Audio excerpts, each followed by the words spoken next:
एक महत्त्वाचं गोष्ट आपलं सर्वांसोबत शेअर करायची होतं आणि जे फॅक्ट्स आहेत ते क्लिअर करायचे होतं. त्यामुळे हे प्रेस मीट आज बोलवलं.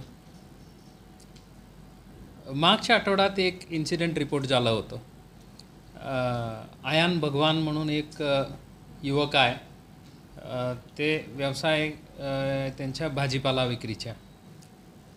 त्यांना काही मुलांनी मारहाण केलं आणि त्यांना आणि त्यांचे एक साथीदार आहे ज्युव्हेनाइल,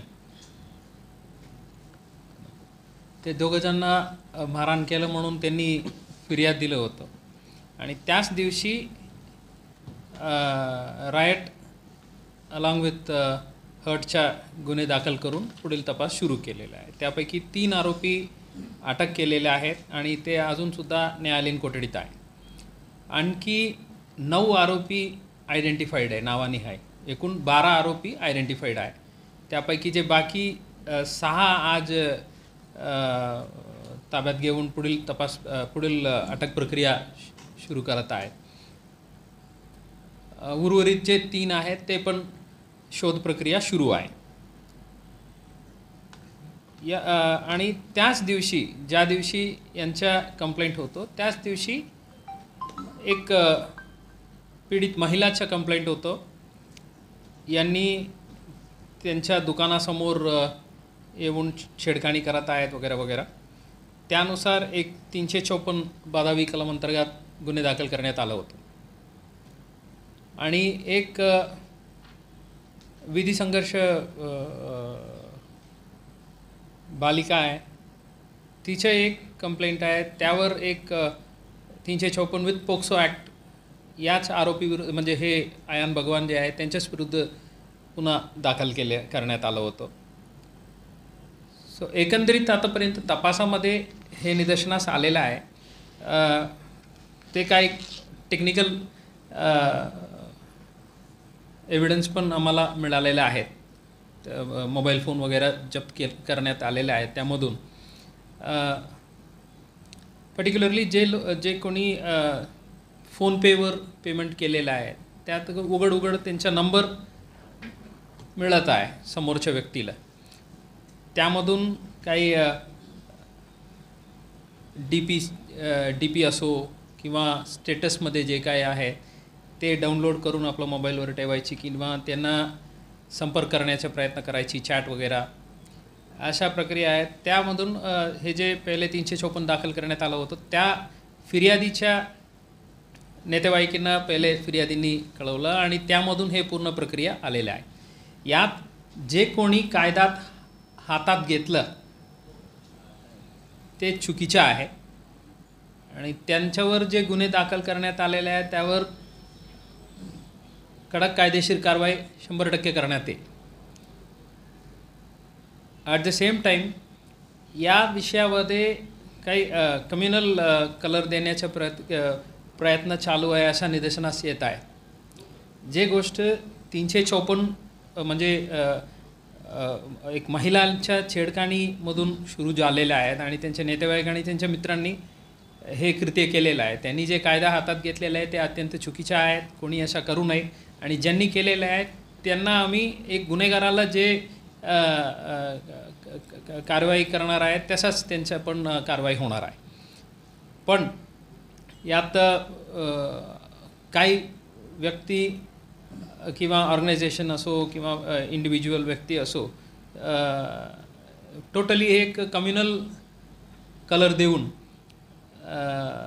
तशा आता सोशल मीडियाला पण आम्ही ऑब्झर्व केलेलं आहे.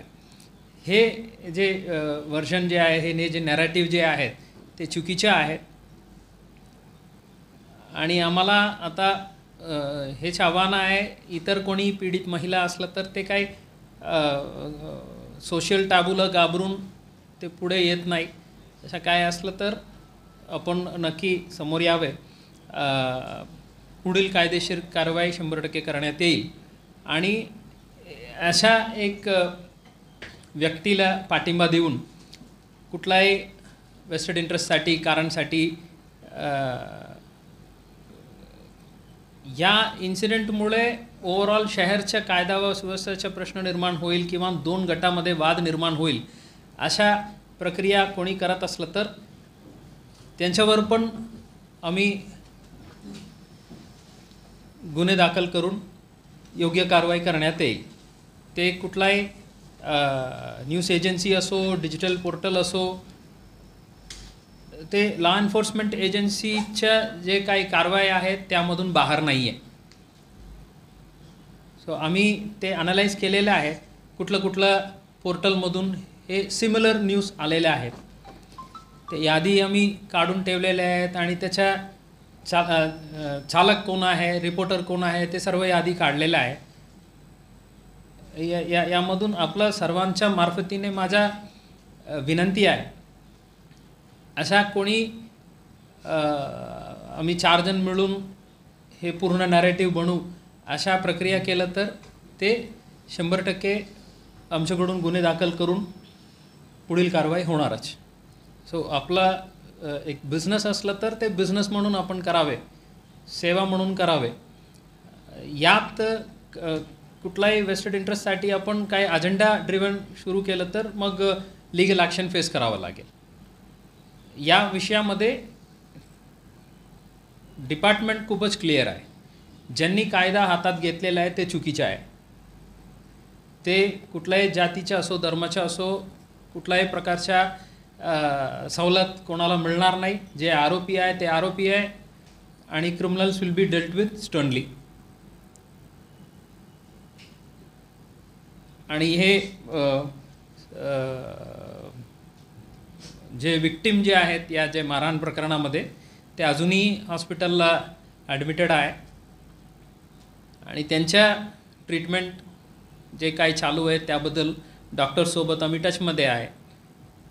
ते ऑलरेडी सिव्हिल हॉस्पिटलला भरती होतं, तिथं त्यांचा उपचार झाला. सिम्पल इंजुरी आहे, स्कॅन वगैरे झालेला आहे, कुठलाही सिरियस इंजुरी नाही आहे. म्हणून आता परिवारांनी त्यांना प्रायव्हेट हॉस्पिटलला ट्रीटमेंटसाठी ठेवलेलं आहे. काय ट्रीटमेंट चालू आहे त्याबद्दल पण आम्ही डॉक्टरसोबत टचमध्ये आहे. अँड कुठलाही वेस्टेड इंटरेस्टसाठी हे कृत्य कोणी करू नये. ते इंडिव्हिज्युअल काही सोशल मीडिया वापरणारे युवक आहेत ते त्यांच्या ट्विटरला किंवा फेसबुकला हे टॅग करून करतात. त्यांना कळत नाही जे करत आहे ते एक क्राईम आहे.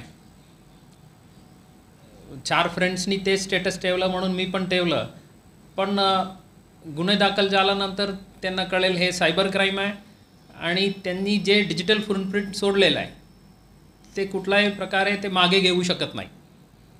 माझ्या वॉलला स्टोरी आला तर ते आलंच, ते तुम्ही डिलीट केलं तरी सर्व्हरमधून आम्हाला इन्फॉर्मेशन मिळणारच. आणि आमचे जे सोशल मीडिया सेल जे आहेत त्यांच्याकडे सर्वांचा डेटा आता ऑलरेडी कलेक्ट झालेला आहे. सो आपलं सर्वांना विनंती आहे, कोणी हे करू नये. हे क्राईम आहे. गुन्हे दाखल झाल्यानंतर हे कॉलेज स्टुडंट आहे, आता नोकरीसाठी प्रयत्न करत आहे वगैरे वगैरे, हे कारण तुमच्या क्राईममधून तुम्हाला बाहेर काढू शकत नाही. सो इतर काही विषय असलं तर आम्ही चर्चा करू. थँक्यू.